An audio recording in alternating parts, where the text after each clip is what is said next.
नमस्कार दोस्तों, आज हम रिव्यू करने जा रहे हैं पवन मल्होत्रा स्टारर फिल्म फौजा का। अगर हमारे चैनल पर नए हैं तो चैनल को सब्सक्राइब जरूर कर लीजिएगा और बेल नोटिफिकेशन को दबाना बिल्कुल भी मत भूलिएगा ताकि हमारे वीडियो सबसे पहले आप तक पहुंच जाएं। तो चलिए वीडियो शुरू करते हैं। देश के गाँव में रहने वाले युवाओं का एक सपना होता है भारतीय सेना में जाने का। गाँव की पगडंडियों पर, पास से गुजरने वाली सड़कों पर, यहाँ तक कि हाईवे पर भी सूरज उगने से पहले लाखों युवा अलग अलग सूबे से दौड़ने का अभ्यास करते दिख जाते हैं। इनको कोई नहीं बताता है कि सिपाही के तौर पर भर्ती होने के अलावा सेना में अधिकारी के रूप में भी भर्ती होने के तमाम तरीके हैं। इनको बदन पर फौज की वर्दी प्यारी होती है। फिल्म फौजा में एक डायलॉग भी है, दुनिया में कपड़ों का सबसे महंगा ब्रांड है एक फौज की वर्दी, क्योंकि इसे खरीदा नहीं जा सकता है, इसके लायक बनना पड़ता है। सरहदों पर देश की सुरक्षा में दिन रात डटे रहने वाले इन सिपाहियों को सामने देखने वाले दुश्मन के बारे में तो पता है, लेकिन इनके अपने गांव की गलियों में इनके परिवारों पर घात लगाए बैठे दुश्मनों का इन्हें कहां पता होता है। फिल्म फौजा साधारण तरीके से पेश की गई एक मार्मिक कहानी है। फौजा यानी वह इंसान जो फौज में भर्ती नहीं हो पाया। बाप, दादा, परदादा और उससे पहले के 7 पुश्तों ने वतन की रक्षा में अपना पूरा जीवन न्यौछावर कर दिया। ऐसे परिवार का कोई बेटा अगर शारीरिक विकलांगता के चलते फौज में भर्ती न हो पाए तो ये दुख उसको जीवन भर सताता रहता है। फिर उसे अपने जवान हो रहे बेटे से उम्मीद बनती है। बेटा सुबह घर से दौड़ने के लिए निकलता है और अपने दोस्त के घर जाकर सो जाता है। बेटे से नाउम्मीद पिता खुद ही फौज में भर्ती होने के लिए निकल पड़ता है।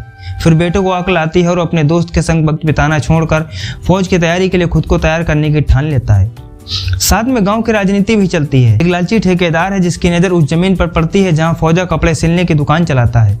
बेटा दुश्मनों से सरहद पर जंग लड़ रहा है और पिता गांधी प्रतिमा के नीचे खड़ा होकर जुल्म के खिलाफ आवाज उठा रहा है। फिल्म फौजा को अभिनेता पवन मल्होत्रा ने एक तरह से अपने मजबूत कंधों पर शुरू से आखिर तक उठा रखा है। अक्सर हिंदी सिनेमा में छोटे किरदारों तक सीमित रह जाने वाले पवन मल्होत्रा ने इन दिनों दमदार किरदार निभाने का बीड़ा सा उठा रखा है।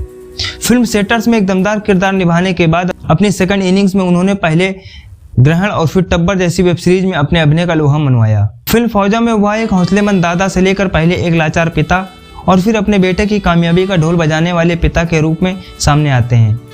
दुकान पर सिलने आई वर्दी पहन फौज में भर्ती होने जा पहुंचने वाले दृश्य में उनका अभिनय कलेजा कचोट लेता है। नगर पालिका के दफ्तर के सामने गांधी प्रतिमा के नीचे अन्याय के खिलाफ आवाज उठाने वाला दृश्य भी पवन मल्होत्रा के अभिनय का एक और रंग उजागर करता है। केसरिया पगड़ी बांधे पवन मल्होत्रा का अभिनय उनकी अपनी ही अभिनय यात्रा की लकीर फिल्म फौजा में गाढ़ी करती दिखता है। बहुत छोटे बजट की फिल्म होने के बावजूद निर्देशक प्रमोद कुमार ने फौजा में सिनेमाई संवेदनाओं का पूरा ख्याल रखा है।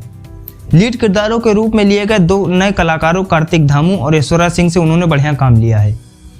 स्थानीय कलाकारों में हरिओम कौशिक, नवीन, जानवी सिंह सांगवान, नीवा मलिक, संदीप शर्मा भी खूब जम रहे हैं और मुंबई के मशहूर कास्टिंग डायरेक्टर जोगी मालंग का तो गांव के ठेकेदार के तौर पर अंदाज ही निराला है। वेशभूषा में कहानी और किरदारों के बीच सामंजस्य बनाने का काम फिल्म के वेशभूषा तैयार करने वाले फैशन डिजाइनर मंजू शर्मा और उनके सहयोगी अश्विनी प्रजापति ने बहुत तरीके से किया है।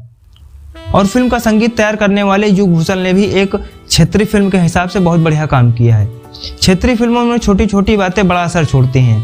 बेटे का सुबह उठते ही पिता के पैर छूना एक ऐसा ही संस्कार है जिसे दिखाकर निर्देशक प्रमोद कुमार ने फिल्म का रिश्ता सीधे अपने दर्शकों से जोड़ लिया है।